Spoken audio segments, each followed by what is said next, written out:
ഇതൊരു പ്രൊഫഷണൽ കോഴ്സാണ്. അപ്പോൾ നമ്മൾ ഇതിന് സെപ്പറേറ്റ് മൊഡ്യൂൾസും കാര്യങ്ങളൊക്കെ ഉണ്ട്.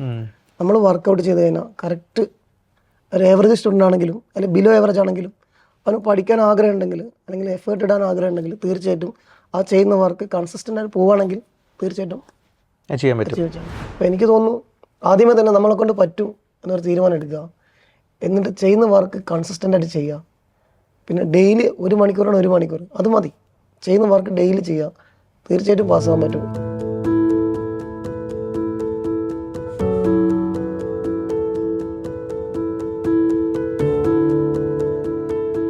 ഇന്നത്തെ ക്ലാസ്സിൽ വൈദ്യപ്പയാണ് ഇന്റർവ്യൂ ഉണ്ട്, ഞാൻ പോയിട്ട് വരാം. ഓക്കെ.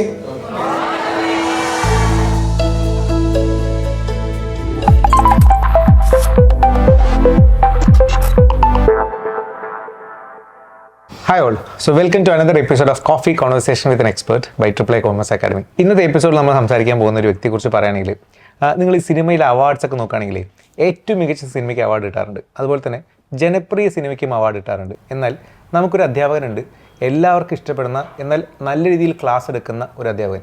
മിക്കവാറും കുട്ടികൾ അധ്യാപകരെയൊക്കെ വിളിക്കുന്നത് സർ എന്നായിരിക്കും, പക്ഷേ ഈ അധ്യാപകനെ കുട്ടികൾ വിളിക്കുന്നത് സ്റ്റാർ എന്നാണ്. അപ്പോൾ അങ്ങനെ ഒരാളെയാണ് നമ്മളിന്ന് പരിചയപ്പെടാൻ പോകുന്നത്.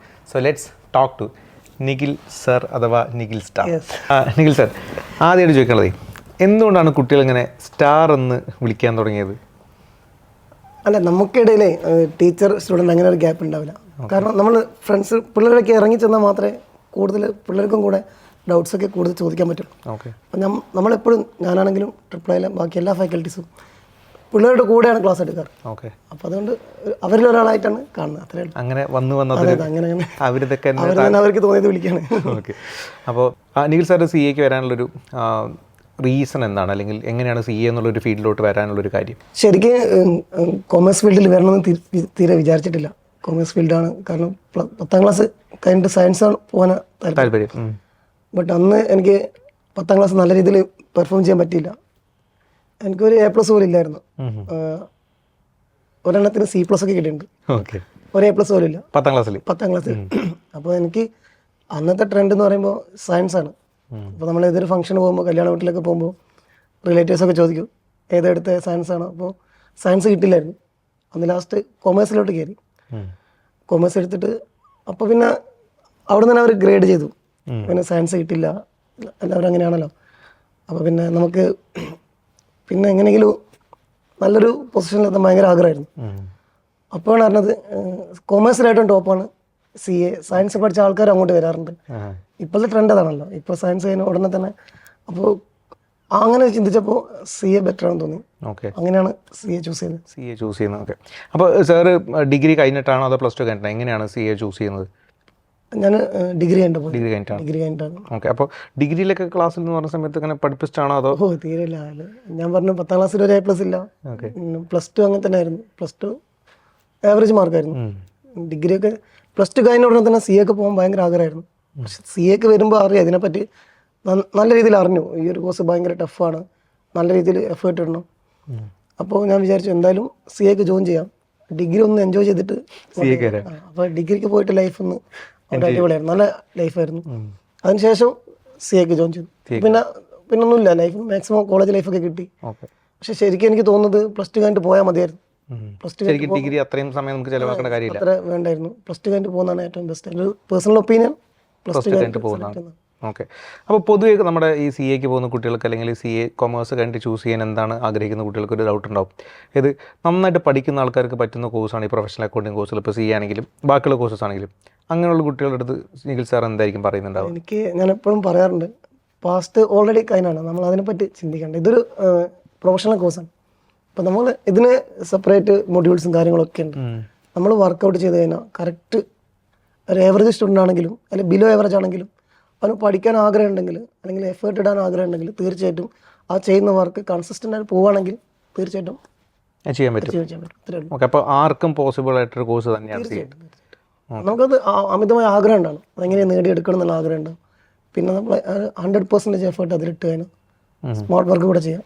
തീർച്ചയായിട്ടും പാസ്സാവാൻ പറ്റും.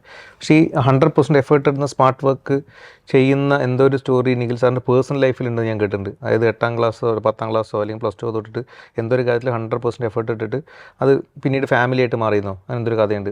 അപ്പോൾ ഈ ഫാമിലി എങ്ങനെയാണ്? എൻ്റെ കല്യാണം ലവ് മാരേജ് ആയിരുന്നു. ഓക്കെ. കാരണം CAക്ക് ജോയിൻ ചെയ്യുന്ന മുമ്പിട്ട് +2 പഠിക്കുന്ന സമയത്ത് എനിക്ക് അഫെയർ ഉണ്ടായിരുന്നു, ഇഷ്ടമായിരുന്നു ഭയങ്കരമായിട്ട്. നിങ്ങൾ ഒരു സ്കൂളിൽ പഠിച്ചാൽ അപ്പോൾ എങ്ങനെയാണ്? ഞങ്ങൾ തമ്മിലൊരു 4.5 ഇയേഴ്സ് ഡിഫറൻസ് ഉണ്ട്, ഏജ് ഡിഫറൻസ്. അതായത് ഒരാൾ +2 പഠിക്കുന്ന സമയത്ത് മറ്റേ 8ാം ക്ലാസ്. ഓക്കെ. അങ്ങനെ വരും. അപ്പോൾ എനിക്ക് ആദ്യം ഇഷ്ടമായിരുന്നു. ഓക്കെ. പക്ഷേ ഒരേ നാട്ടുകാരാണോ? അതെ, ഒരേ നാട്ടുകാരാണ്. നമുക്കതിന് സാധാരണ കറങ്ങാനോ അങ്ങനെ സിറ്റുവേഷൻ ഇല്ല, അങ്ങനെ ഒരു സിറ്റുവേഷൻ ഇല്ല. പിന്നെ ഞാൻ നേരെ ചിന്തിച്ചത് പഠിച്ച് പാസ്സായിട്ട് ഡയറക്റ്റായിട്ട് പ്രപ്പോസ് ചെയ്യണം. അപ്പോൾ അവളോട് കുറച്ച് കഴിഞ്ഞിട്ടാണ് ഞങ്ങൾ ഇഷ്ടമൊക്കെ പറഞ്ഞത്. ഓക്കെ. പിന്നെ ഞാൻ പറഞ്ഞു, ചുമ്മാ നമുക്കൊരു ലവ് സ്റ്റോറി ഉണ്ടെങ്കിലും അതിന് പിന്നാലെ നടന്നിട്ട് കാര്യമില്ല. നമ്മളെ റൈറ്റ് ഹാൻഡ് എപ്പോഴും C എന്നുള്ള ഒരു ഇതായിരുന്നു. കാരണം അത് നേടിയെടുത്തിട്ട് ഇവളുടെ വീട്ടിൽ പോയിട്ട് എങ്ങനെയെങ്കിലും പ്രപ്പോസ് ചെയ്യണമെന്നായിരുന്നു. പക്ഷെ ഇവളും ഭയങ്കര സപ്പോർട്ടായിരുന്നു. വീട്ടുകാരും എല്ലാവരും, ചേട്ടനാണെങ്കിലും അമ്മയാണെങ്കിലും അച്ഛനൊക്കെ. അപ്പോൾ ഒരു ഫാമിലി സപ്പോർട്ട് ശരിക്കും ഒരു CAന്റെ സ്റ്റുഡന്റിന് ഭയങ്കര മാനസികാവസ്ഥയും കൂടെ ഇതിന് ഭയങ്കരമായിട്ട് ഇതാണ്. ഇപ്പോൾ പഠിക്കാൻ കഴിവുള്ള കുറേ പേരുണ്ടാവും, ബട്ട് അവരുടെ സിറ്റുവേഷൻ കൊണ്ടാണ് അവർ CA ചൂസ് ചെയ്തത്. മനസ്സിലായി. അവർ ചിലപ്പോൾ അവർ ഒന്നുകിൽ ഫാമിലിയിൽ നിന്ന് തന്നെ പ്രഷർ ഉണ്ടാവും, മതി പഠിച്ചത് മതി എന്നൊക്കെ പറയും. പക്ഷെ എന്നെ സംബന്ധിച്ച് നോക്കുമ്പോൾ ഭയങ്കര സപ്പോർട്ടായിരുന്നു. ചേട്ടനാണെങ്കിലും ചേട്ടനൊക്കെ പറഞ്ഞിട്ടുണ്ട്, നീ പഠിച്ചോ, ബാക്കി കാര്യങ്ങളൊക്കെ ഞാൻ നോക്കാം. ചേട്ടനൊക്കെ ഒരുപാട് സപ്പോർട്ട് ചെയ്തിട്ടുണ്ട്. അമ്മയൊക്കെ എപ്പോഴും സപ്പോർട്ട് ചെയ്യും, അച്ഛനും അമ്മ ആരാണെങ്കിലും. ഓക്കെ. ഈ CAക്ക് പോകുന്ന സമയത്ത് സാർ പറഞ്ഞപ്പോൾ ഫാമിലി സപ്പോർട്ട് ഭയങ്കര ഇമ്പോർട്ടൻ്റ് ആണ്. സാറിൻ്റെ ഒരു ഫാമിലി സിറ്റുവേഷൻ എങ്ങനെയാണ്? അതായത് ഒരു അബോവ് ആവറേജ് ഫാമിലിയാണോ? അതായത് കുറേ കാലം പഠിക്കുകയാണെങ്കിൽ തന്നെ സപ്പോർട്ട് ചെയ്യാൻ പറ്റുന്ന ഫാമിലിയാണോ? അതോ ഒരു പഠനത്തിൻ്റെതായിട്ടുള്ള ഭാഗങ്ങൾ അവരുടെ ഒരു സപ്പോർട്ട് എത്രത്തോളം? ഇല്ല, ഞാനൊക്കെ പറഞ്ഞാൽ ശരിക്കും ബിലോ ആയിരുന്നു, ബിലോ ആവറേജ് ഫാമിലിയാണ്. ബട്ട് അവർക്കൊക്കെ പഠിക്കാൻ സപ്പോർട്ട് ഭയങ്കര മൈൻഡ് ഉണ്ട്. ചേട്ടനൊക്കെ എപ്പോഴും സപ്പോർട്ട്, ഞാൻ ജോലിക്ക് പോയിട്ടാണെങ്കിലും പഠിച്ചോ എപ്പോഴും സപ്പോർട്ട് ചെയ്യും. ഞാനൊക്കെ എനിക്ക് തോന്നുന്നു ഞങ്ങളൊക്കെ CA റിസൾട്ട് വരുന്ന മുമ്പേ വീടൊക്കെ പഴയ വീടായിരുന്നു, അതൊക്കെ ഇങ്ങനെ പൊട്ടി വേറെ സിറ്റുവേഷൻ ഉണ്ടായിരുന്നു. അപ്പോൾ എനിക്കും കൂടെ എങ്ങനെയെങ്കിലും പാസ്സായിട്ട് എങ്ങനെയെങ്കിലും സപ്പോർട്ട് ചെയ്തിട്ട് പുതിയ വീടൊക്കെ ഉണ്ടാക്കാൻ വേണ്ടിയിട്ട് അപ്പോൾ ഞങ്ങൾ പാസ്സായിട്ട് എൻ്റെ ഭാഗത്തും കൂടെ കുറേ കോൺട്രിബ്യൂഷൻ ഉണ്ടായി. ഞങ്ങൾ നല്ല രീതിയിൽ ഒരു വീടൊക്കെ പണിത് ലൈഫ് സെറ്റിൽ ആയിക്കൊണ്ടു. അതായത് ഒരു സ്റ്റുഡന്റ് എന്നുള്ള ലൈഫിൽ നിന്ന് പെട്ടെന്നൊരു പോയിന്റ്. അതെ അതെ, തീർച്ചയായിട്ടും. CA ആകുന്ന സമയത്ത് ലൈഫ് മൊത്തം അങ്ങോട്ട് ചേഞ്ച് ആവും. അതെ അതെ അതെ, തീർച്ചയായിട്ടും. CA ആയ ശേഷമുള്ള സാറിൻ്റെ ഒരു ഫസ്റ്റ് ജോലി, ഇപ്പോൾ പലപ്പോഴും കുട്ടികൾ, അതായത് പഠിക്കുന്ന കുട്ടികൾക്ക് അവർക്കൊരു കൺസേൺ ഉണ്ടാവും, CA ആയ ശേഷമുള്ളൊരു ജോലി എന്താണ്? CAനെ കുറിച്ചൊക്കെ അവർ കേട്ടിട്ടുണ്ടാവും, പക്ഷേ CA ആയ ശേഷമുള്ള നിഖിൽ സാറിൻ്റെ ഒരു പ്രൊഫഷണൽ ലൈഫ് എങ്ങനെയാണ്? എനിക്ക് ശരിക്ക് ടീച്ചിങ് ഭയങ്കര ഇഷ്ടമായിരുന്നു. ടീച്ചിങ് ഭയങ്കര ഇഷ്ടമാണ്. ബട്ട് നമുക്ക് പെട്ടെന്ന് ടീച്ചിങ് ഫീൽഡിൽ അങ്ങനെ കയറാൻ ബുദ്ധിമുട്ടാണ്. ബട്ട് CA പാസ്സായ ഉടനെ ഒരു 2 ആഴ്ച കഴിഞ്ഞപ്പോൾ തന്നെ എനിക്ക് മണപ്പുറം ഫിനാൻസിൽ ചിറ്റ്സ് ഫിനാൻസിൻ്റെ കമ്പനിയിൽ ജോബ് കിട്ടിയിട്ടുണ്ടായിരുന്നു. ആ പ്രൊഫൈൽ CFO ആയിരുന്നു, ചീഫ് ഫിനാൻഷ്യൽ ഓഫീസർ. അത്ര ചെറിയ പ്രായത്തിൽ തന്നെ കിട്ടിയപ്പോൾ കമ്പനിയുടെ MD എന്നോട് പറഞ്ഞിട്ടുണ്ടായിരുന്നു, പുള്ളിക്കാരൻ റിസ്ക് ആണ് എടുക്കുന്നത് എന്നോട് പറഞ്ഞിട്ടുണ്ടായിരുന്നു. പക്ഷെ ഞാൻ നല്ല രീതിയിൽ തന്നെ വർക്ക് ചെയ്തു. അവിടെ നിന്ന് എനിക്ക് സാറ്റർഡേ സൺഡേ ക്ലാസ് എടുക്കാനുള്ള ഓപ്ഷൻ ഉണ്ടായിരുന്നു. അന്ന് CA ഫൈനൽ തന്നെ ക്ലാസ് എടുക്കാൻ തുടങ്ങി. ആ സാറ്റർഡേ സൺഡേ തന്നെ അവർ തന്നെ ഒരു അക്കാദമി ഉണ്ട്. അതോടുകൂടി ഞാൻ അവിടെ 2 വർഷം വരെ നിന്നു. ഓക്കെ.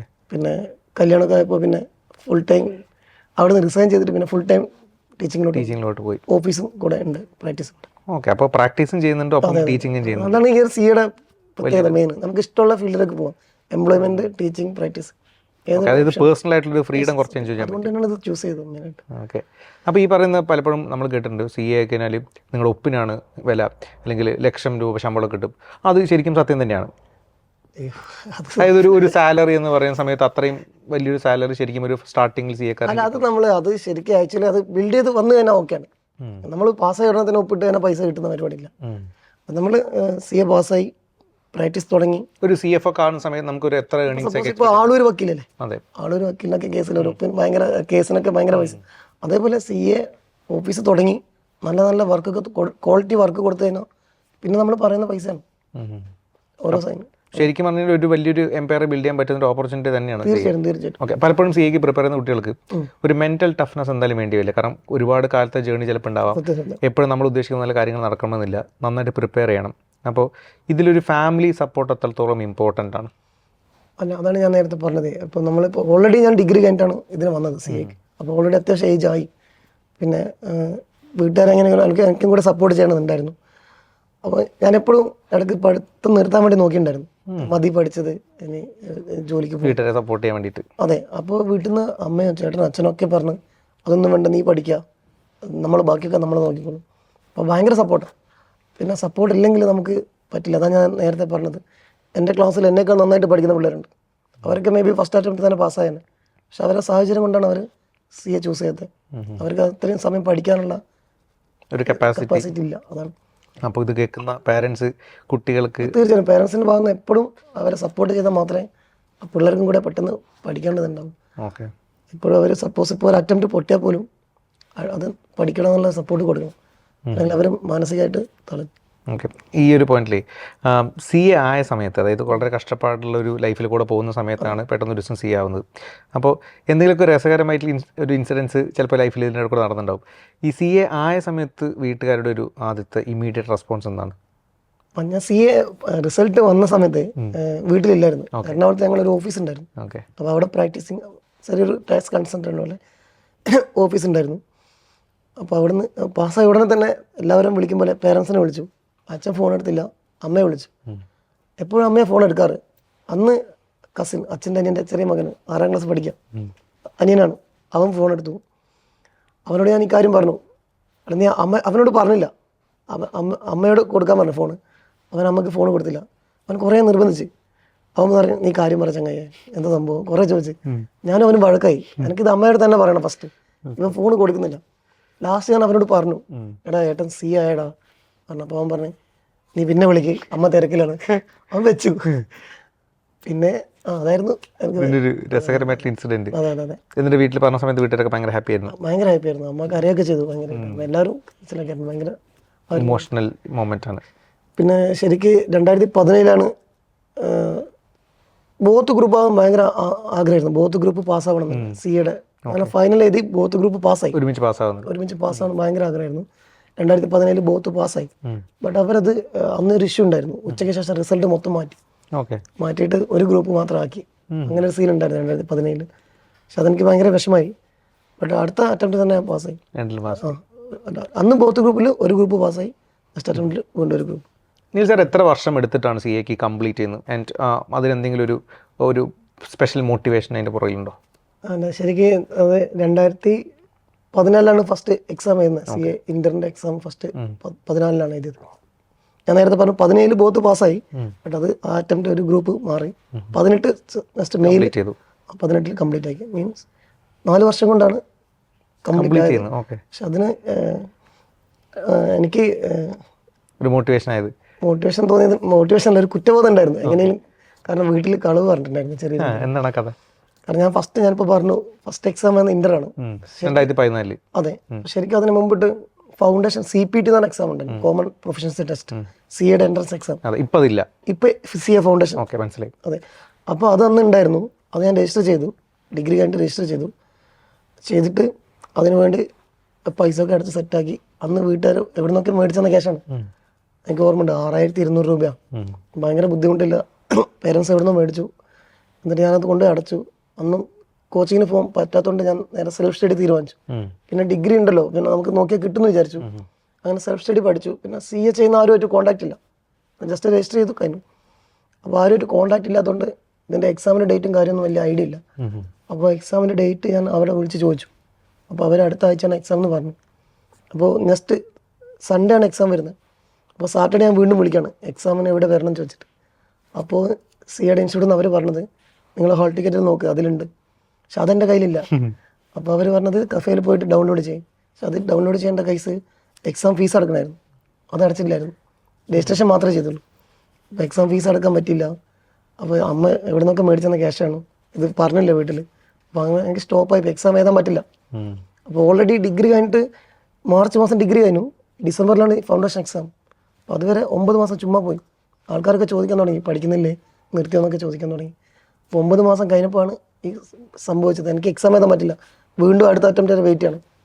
ഞാനന്ന് പേടിച്ചിട്ടും പിന്നെ അമ്മയെ ടെൻഷൻ അടിപ്പിക്കണം വെച്ചിട്ട് വീട്ടിൽ പറഞ്ഞില്ല. ഞാൻ ആകെ അവിടെ ലൈഫ് സ്റ്റോപ്പായി പോയി. പിള്ളേരൊക്കെ MBAക്ക് പോയി, കൂടെ പഠിച്ചവരൊക്കെ ഡിഗ്രി കഴിഞ്ഞിട്ട്. അപ്പോൾ ഓൾറെഡി അവർ ഒരു സെമ്മ് തീർന്നു. ഞാൻ ചുമ്മാ നാട്ടിലൂടെ ഇങ്ങനെ നടക്കാം. അന്ന് കൂട്ടുകാരൻ്റെ ഷോപ്പിലൊക്കെ പോകും. അപ്പോൾ ഷോപ്പിൽ റേഡിയോ വെച്ചിട്ടുണ്ടായിരുന്നു. റേഡിയോയിൽ ഒരു ന്യൂസ് വന്നു, ഡിഗ്രി പാസ്സായവർക്ക് CA എൻട്രൻസ് എക്സാം ഇല്ലാതെ തന്നെ ഡയറക്റ്റായിട്ട് ഇൻ്റർലോട്ട് വരാൻ പറ്റും. പക്ഷെ എനിക്ക് ഈ കാര്യം വീട്ടിൽ പറയാൻ പറ്റില്ല. കാരണം ഞാനൊന്ന് എക്സാം ഉണ്ടെന്ന് പറഞ്ഞിട്ട് വീട്ടിൽ നിന്ന് ഇറങ്ങിയതാണ്. CA ഫൗണ്ടേഷൻ എക്സാം എഴുതി അങ്ങനെ വീട്ടുകാരോട് പറഞ്ഞത്. എക്സാം എഴുതിയിട്ടില്ലായിരുന്നു, പറ്റില്ലായിരുന്നു. അപ്പോൾ ഞാനിങ്ങനെ റിസൾട്ട് വെയിറ്റ് ചെയ്ത് നിൽക്കാൻ അമ്മയോട് പറഞ്ഞത്. അപ്പോൾ ഈ ന്യൂസ് കേട്ടപ്പോൾ എനിക്ക് പെട്ടെന്ന് പോയിട്ട് പറയാൻ പറ്റുന്നില്ല. അപ്പോൾ റിസൾട്ട് വരുന്നവരെ വെയിറ്റ് ചെയ്തിട്ട് ഫൗണ്ടേഷൻ റിസൾട്ട് വരുന്നതെന്ന് നേരെ അമ്മയോട് പറഞ്ഞു, പാസ്സായി, എൻട്രൻസ് പാസ്സായി, ഇനി എനിക്ക് നേരെ ഇൻ്റർലോട്ട് പോകാമെന്ന് പറഞ്ഞിട്ട് വീട്ടുകാർക്കൊക്കെ ലഡുവൊക്കെ മേടിച്ച് കൂട്ടുകാർക്കൊക്കെ കൊടുത്തു, നാട്ടുകാർക്കൊക്കെ കൊടുത്തു. അപ്പോൾ ആ ഒരു കുറ്റബോധം എപ്പോഴും ഉണ്ടായിരുന്നു മനസ്സിൽ. അമ്മ എങ്ങനെ കളവ് പറഞ്ഞു, ഞാൻ ആരോടും പറഞ്ഞില്ല അത്. അപ്പോൾ അമ്മയോടൊക്കെ വിചാരിച്ചാൽ ഞാൻ എൻട്രൻസ് പാസ്സായി എന്നാണ്. പക്ഷെ അപ്പോൾ എനിക്ക് എങ്ങനെയെങ്കിലും ഞാൻ ഒന്നും പോലും പാസ്സായിട്ടില്ലല്ലോ, അപ്പോൾ എങ്ങനെയെങ്കിലും പെട്ടെന്ന് പാസ്സാണോ എന്നിട്ട് ഈ കാര്യം പറയണമെന്നുണ്ടായിരുന്നു. അങ്ങനെ ഹാർഡ് വർക്ക് ചെയ്തതുകൊണ്ടാണ് നല്ല രീതിയിൽ എഫേർട്ട് ഇട്ട് പഠിക്കുന്ന സമയത്ത് നല്ല രീതിയിൽ പഠിക്കും, ഇരിക്കുന്ന സമയത്ത് 100% എഫേർട്ട് ഇടും, അങ്ങനെ പെട്ടെന്ന് പാസ്സാകാൻ പറ്റും. അതായത് ഇപ്പോൾ ഒരു +1+2 പഠിക്കുന്ന കുട്ടിയാണെങ്കിൽ ഇപ്പോൾ നിഖിൽ സാർ സജസ്റ്റ് ഏറ്റവും പെട്ടെന്ന് സ്റ്റാർട്ട് ചെയ്യാനായിരിക്കും. അതായത് ഒരു ആവറേജ് സ്റ്റുഡൻ്റ് ആണെങ്കിലും തീർച്ചയായിട്ടും ഉറപ്പായിട്ട് നന്നായിട്ട് ഹാർഡ് വർക്ക് ചെയ്ത് കഴിഞ്ഞാൽ ക്ലിയർ ചെയ്യാൻ പറ്റുന്ന ഒരു എക്സാം തന്നെയാണ് CA. ആവറേജ് സ്റ്റുഡൻ്റ് ആണെങ്കിൽ എനിക്ക് തോന്നുന്നു +1 പഠിക്കുമ്പോൾ തന്നെ ഇതിനെപ്പറ്റി അറിഞ്ഞു തുടങ്ങിയാൽ നല്ലതായിരിക്കും. അപ്പോൾ പെട്ടെന്ന് തന്നെ പ്രിപ്പറേഷനൊക്കെ എളുപ്പം പോകാൻ പറ്റും. ഈ ഡിഗ്രി കഴിഞ്ഞ് അത്രയും കാലം നമുക്ക് വെയിറ്റ് ചെയ്യേണ്ട കാര്യമില്ല. ഡിഗ്രി കഴിഞ്ഞിട്ട് വെയിറ്റ് ചെയ്യേണ്ട. +1 പഠിക്കുമ്പോൾ CAക്ക് ജോയിൻ ചെയ്യാൻ ആഗ്രഹം ഉണ്ടെങ്കിൽ ആദ്യമേ തന്നെ അതിനെപ്പറ്റി അറിയാം. +2 കഴിഞ്ഞ ഉടനെ തന്നെ നമുക്ക് ഓവറോൾ ഐഡിയ കിട്ടി. അപ്പോൾ ആദ്യത്തെ അറ്റംപ്റ്റ് തന്നെ തുടങ്ങാൻ പറ്റും. ഇതിപ്പോൾ എന്താ സംഭവിക്കുന്നത്, +2 കഴിഞ്ഞിട്ട് പിള്ളേർ ഇതിനെപ്പറ്റി അറിയാണ്. ഇപ്പോൾ 1-2 അറ്റംപ്റ്റ് ചുമ്മാ വേസ്റ്റ് ആവാണ്. അതിലും ബെറ്റർ നമുക്ക് സപ്പോസ് ഒരു അറ്റംപ്റ്റ് പോയി കഴിഞ്ഞാൽ നമുക്കൊരു 10 ലക്ഷം രൂപ നഷ്ടം വരും മിനിമം. കാരണം ഒരു അറ്റംപ്റ്റ് എന്ന് പറയുമ്പോൾ 6 മാസം. അതെ. അപ്പോൾ 6 മാസം മുമ്പേ പാസ്സാവണമെങ്കിൽ അത്രയും സാലറി കിട്ടിയാണ്. ഓക്കെ, മനസ്സിലായി. അപ്പോൾ നിങ്ങളുടെ ഒരു മാസത്തിന് ഇത്ര രൂപ ശമ്പളം എന്ന രീതിയിൽ കണക്കാക്കിയിട്ട് തന്നെ അങ്ങനെയല്ല, അഡ്വാൻസ് ആയിട്ട് മനസ്സിലായി. അന്നൊക്കെ CFO സമയത്തൊക്കെ നമുക്കൊരു 1.5 1.7 ഒക്കെ ഒന്നുണ്ടായിരുന്നു. ഇപ്പോൾ നിഖിൽ സാർ പറയുമ്പോൾ ഇപ്പോൾ ടൈം ഈസ് മണി നമ്മൾ പറയാറുണ്ട്. അത് ഭയങ്കര റിയാലിറ്റിയാണ് നോക്കുമ്പോൾ. 6 മാസം മുമ്പേ പാസ്സാവണമെങ്കിൽ അത്രയും കോസ്റ്റ് സേവ് ചെയ്യും, അത്രയും സാലറി നമുക്ക് നഷ്ടപ്പെടില്ലല്ലോ. ഇപ്പോൾ ചോദിക്കുകയാണെങ്കിൽ ഇപ്പോൾ ഫാമിലിയുടെ ഇമ്പോർട്ടൻസ് പറഞ്ഞു, അല്ലെങ്കിൽ സപ്പോർട്ടിനെ കുറിച്ച് സാർ പറഞ്ഞു. ഈ പറഞ്ഞ ഒരു CAൻ്റെ കാലഘട്ടം ഇപ്പോൾ പലപ്പോഴും കുട്ടികൾ വിചാരിക്കുന്നുണ്ട് അപ്പോൾ അതൊരു പഠനം മാത്രമാണെന്നൊരു ഡ്രൈ പീരീഡ് ആയി പോകുന്നുള്ളതാണ്. പക്ഷേ നിഖിൽ സാർ ഒരുപാട് സുഹൃത്തുക്കളുള്ള ആളാണ്. ഒരുപാട് ഫ്രണ്ട്സ് നമ്മൾ തന്നെ AAAയിൽ വന്നിട്ട് സാറ് തന്നെ ഫ്രണ്ട്സ് ഇവിടെ അധ്യാപകരായിട്ട് വർക്ക് ചെയ്യുന്ന ആൾക്കാരുണ്ട്. അപ്പോൾ ഇതിലൊരു ഫ്രണ്ട്സിൻ്റെ ഒക്കെ ഒരു ഇൻവോൾവ്മെൻറ്റ് എത്രത്തോളമാണ്? കുറേ ഫ്രണ്ട്സ് ഉണ്ടോ സാർക്ക്? ഞങ്ങൾക്ക് ഒരുപാട് ഫ്രണ്ട്സ് ഒന്നുമില്ല, ബട്ട് ഉള്ളവരൊക്കെ അടിപൊളിയാണ്. ഇപ്പോൾ ബെസ്റ്റ് ഫ്രണ്ട്സ് എന്ന് പറയുമ്പോൾ ഇപ്പോൾ ആദർശ് ഞാൻ ഒരുമിച്ചാണ് പഠിച്ചതൊക്കെ ഹോസ്റ്റലിൽ. കുട്ടികൾക്ക് ഇപ്പോൾ അറിയില്ല, ആദർശ് സാർ നമ്മുടെ ആദ്യത്തെ എപ്പിസോഡിലെ നമ്മൾ ഇൻ്റർവ്യൂ ചെയ്ത ആദർശ് സാറിനെ കുറിച്ചിട്ടാണ് നിഖിൽ സാർ പറഞ്ഞത്. അവർ രണ്ടുപേരും ഒരുമിച്ച് പഠിച്ച ആൾക്കാരാണ്. ഞങ്ങൾ ഒരു റൂംമേറ്റ്സ് ആയിരുന്നു. അപ്പോൾ ആദർശ് അറിയാം. അപ്പോൾ ആദർശ് ഞാനും ഭയങ്കര ക്ലോസ് ആണ്. പിന്നെ ജോമൽ, ആദർശ്, ഉള്ളവരൊക്കെ അടിപൊളിയായിരുന്നു. പിന്നെ CA ലൈഫ് പിള്ളേർ പറയുന്ന പോലെ അത്ര ബുദ്ധിമുട്ടൊന്നുമല്ല, നമുക്കൊരു എൻജോയ് ചെയ്ത് പഠിക്കാം. ശരിക്കും നല്ലൊരു ഫ്രണ്ട്സൊക്കെ ഉണ്ടെങ്കിൽ നമുക്ക് തന്നെ ഡിസ്കസ് ചെയ്യാം. അപ്പോൾ കുറേ ഡൗട്ടൊക്കെ ആദർശനോട് ചോദിക്കും, അങ്ങനെ പോയി. ഇപ്പോൾ ജോമലാണെങ്കിൽ എന്തെങ്കിലും പഠിക്കുന്ന സമയത്ത് ജസ്റ്റ് ജോമലിൻ്റെ റൂമിൽ പോയിരിക്കാം, കുറേ കഥയൊക്കെ കേൾക്കാൻ പറ്റും. നല്ല ഇൻട്രസ്റ്റിംഗ് ആയിട്ട് അങ്ങ് പോയിട്ടുണ്ട്. ഓക്കെ, അതായത് ഇപ്പോൾ പഠിക്കുന്ന കാലഘട്ടത്തിൽ ഇപ്പോൾ നമ്മുടെ കുട്ടികൾ തന്നെ AAA ഓഫ്ലൈനിൽ വരുന്ന കുട്ടികൾക്ക് അവർക്ക് നിങ്ങളുടെ ക്ലാസ്സുകളിലേക്ക് ഇരിക്കാൻ തന്നെ ഭയങ്കര ഇൻട്രസ്റ്റ് ആണ്. അപ്പോൾ അല്ലെങ്കിൽ അടുത്ത സാർ ആരാണെന്ന് പറഞ്ഞ സമയത്ത് ആദ്യ സാറിൻ്റെ ക്ലാസ് ആണ്, അല്ലെങ്കിൽ നിഖിൽ സാറിൻ്റെ ക്ലാസ് എന്ന് പറയുമ്പോൾ കുട്ടികൾക്ക് ആ ഒരു ക്യൂരിയോസിറ്റി ഉണ്ട്. അത് നിലനിർത്താൻ പറ്റുന്നത് നിങ്ങൾ ആ പറയുന്ന ഒരു പ്രൊഫഷൻ വളരെ താല്പര്യത്തോടുകൂടി കുട്ടികളുമായിട്ട് ഇറങ്ങിച്ചെന്ന് പഠിപ്പിക്കുന്നതുകൊണ്ടാണ്. ക്ലാസ് എടുക്കുമ്പോൾ നമുക്കങ്ങനെ ഒരു ഇതുപോലെ ടീച്ചർ സ്റ്റുഡൻ്റ് എന്നില്ല. നമുക്കറിയാം ഒരു സ്റ്റുഡൻറ്റിന് ചില പെർട്ടിക്കുലർ പോയിന്റ് ഹൈ ലെവൽ പറഞ്ഞാൽ ചിലപ്പോൾ കിട്ടില്ല. അപ്പം നമ്മൾ അവരെക്കാളും ഒന്നുകൂടെ പറഞ്ഞു കൊടുക്കാം. ഇപ്പോൾ 2+2 = 4 ആ ലെവൽ മെല്ലെ കൊണ്ടുവരാം. അങ്ങനെ എപ്പോഴും ശ്രമിക്കാറ്. എത്രത്തോളം കിട്ടുന്നുണ്ടെന്ന് എനിക്കറിയില്ല. എപ്പോഴും അവരുടെ കൂടെ അവരെക്കാളും മൈനസ് പോയിട്ടാണ് എടുക്കാൻ ശ്രമിക്കാറ്. അപ്പം അങ്ങനെയാണെങ്കിൽ അവസാന ചോദ്യമായിട്ട് ഒരു CA ഫൗണ്ടേഷൻ അല്ലെങ്കിൽ CA ഇൻ്റർന് വേണ്ടി പ്രിപ്പയർ ചെയ്യുന്നത്, ഇപ്പോൾ +1 +2 കഴിഞ്ഞാണെങ്കിൽ അവർക്ക് CA ഫൗണ്ടേഷൻ പ്രിപ്പയർ ചെയ്യാം, അല്ലെങ്കിൽ ഇപ്പോൾ ഡിഗ്രി കഴിഞ്ഞിട്ടാണെങ്കിൽ CA ഇൻ്റർന് പ്രിപ്പയർ ചെയ്യാം. ഇതൊരു വലിയ ലോങ് ജേണി ആവാൻ ചില ആൾക്കാർക്ക് ഒരു 3.5 അല്ലെങ്കിൽ 4 ഇയേഴ്സ് കൊണ്ട് കംപ്ലീറ്റ് ചെയ്യാം. അപ്പോൾ അങ്ങനെ ഇനിയിപ്പോൾ CA പ്രിപ്പയർ ചെയ്യാൻ പോകുന്ന ഒരു ഗ്രൂപ്പ് ഓഫ് ആൾക്കാരോട് നിഖിൽ സാറിൻ്റെ സജഷൻ എന്തായിരിക്കും? അതായിരിക്കും അവർക്ക് ഈ വീഡിയോ എന്നുള്ളൊരു ടേക്ക് അവേ. എനിക്ക് തോന്നുന്നു ആദ്യം വേണ്ടത് കോൺഫിഡൻസ് ആണ്. എപ്പോഴും നമുക്ക് പറ്റും, നെഗറ്റീവ് ചിന്തിക്കുക ചെയ്യരുത്. കാരണം ഞാൻ ഒരു തവണ നെഗറ്റീവ് ചിന്തിച്ചിട്ട് നിർത്തിയിട്ട് ഇൻ്റർവ്യൂവിനൊക്കെ പോയിട്ടുണ്ടായിരുന്നു ഡിഗ്രി ലെവൽ വെച്ചിട്ട്. പക്ഷേ കാരണം അന്ന് എനിക്കൊന്നും ഇല്ലായിരുന്നു, എക്സാം ഒന്നും ചെയ്തിട്ടില്ല. അപ്പോൾ എനിക്ക് തോന്നുന്നു ആദ്യമേ തന്നെ നമ്മളെ കൊണ്ട് പറ്റും എന്നൊരു തീരുമാനം എടുക്കുക. എന്നിട്ട് ചെയ്യുന്ന വർക്ക് കൺസിസ്റ്റൻ്റായിട്ട് ചെയ്യുക. പിന്നെ ഡെയിലി 1 മണിക്കൂറാണ് 1 മണിക്കൂർ അത് മതി. ചെയ്യുന്ന വർക്ക് ഡെയിലി ചെയ്യുക, തീർച്ചയായിട്ടും പാസ്സാകാൻ പറ്റും. ഇൻസ്റ്റിറ്റ്യൂട്ടിൻ്റെ മെറ്റീരിയൽസും മോക്ക് ടെസ്റ്റും പിന്നെ കോച്ചിങ് സെൻറ്ററിൽ തരുന്ന ആ ക്ലാസ്സും കൂടെ കിട്ടിക്കഴിഞ്ഞാൽ നല്ല രീതിയിൽ സ്കോർ ചെയ്യാൻ പറ്റും. ഓക്കെ. എപ്പോഴും പേടിയില്ലാതെ തന്നെ പഠിക്കണം, എപ്പോഴും കൂളായിട്ടിരിക്കണം എക്സാം ഹാളിൽ. ഞാൻ എപ്പോഴും സ്റ്റുഡൻറ്റിനോട് പറയുന്നു, ടെൻഷൻ ഫ്രീ ആയിട്ടിരുന്ന് കഴിഞ്ഞാൽ ഈസിയായിട്ട് പാസ്സാകാൻ പറ്റും. അപ്പോൾ ട്രിപ്പിളിൽ വന്നിട്ട് കുട്ടികൾ നിങ്ങളുടെയൊക്കെ ക്ലാസ്സുകളിൽ കൂളായിട്ടിരുന്ന് കൂളായി പഠിച്ച് നമ്മൾ ക്ലാസ് എടുക്കുമ്പോഴും അങ്ങനെ തന്നെയാണ് കൊടുക്കാറ്. അത് ഞാൻ ടെൻഷൻ അടുപ്പിച്ച് ക്ലാസ് കൊണ്ടുപോകാറില്ല, വളരെ കൂളായിട്ടാണ് പോകുക. മെല്ലെ അങ്ങനെ പോകാറില്ല. അപ്പോൾ ഇനി വരാൻ പോകുന്ന കുട്ടികൾ അങ്ങനെ എൻജോയ് ചെയ്ത് പഠിച്ച് അവരും അവരുടെ പ്രൊഫഷണൽ ലൈഫിൽ വലിയ നിലയിലെത്തട്ടെ. അതുപോലെ തന്നെ നിഖിൽ സ്റ്റാറിനെ പോലെ കുട്ടികൾ അവരുടെ ലൈഫിലും സ്റ്റാർ ആവട്ടെ എന്നാണ് നമുക്ക് അവരോട് പറയാനുള്ളത്. So thank you so much for your time Nikhil sir. Okay, thank you.